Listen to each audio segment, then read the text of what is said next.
তুমি গানের ব্যাপারে কি বা জানো বলো? একদিন আমার গান ভাইরাল হবে আর তুমি টাকা দিয়ে দেখতে আসবে আমার গান। খুব সুন্দর ভাই, খুব সুন্দর। আজকের মতো pack. Thank you boss, thank you so much. আসি তাহলে। 2 মিনিট সময় দেন, আমি স্টুডিও রেডি করে রাখছি। হ্যাঁ ঠিক আছে, কোনো অসুবিধা নেই। আসসালামু আলাইকুম। ওয়ালাইকুম আসসালাম।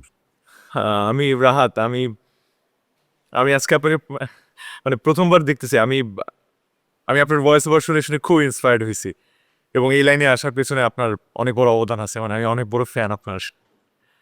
মানে তুমি যে আমার ভক্ত সেটা তুমি নিশ্চিত?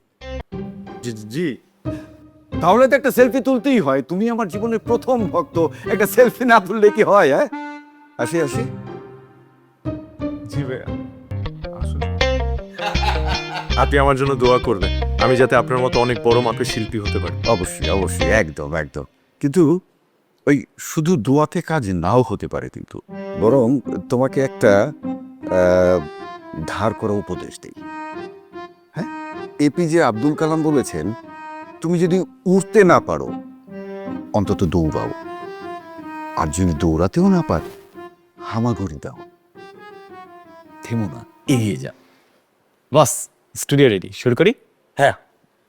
ভাইয়া ভাইয়া, আপনি যে বললেন থেমো না, কিন্তু যাবোটা কোথায়?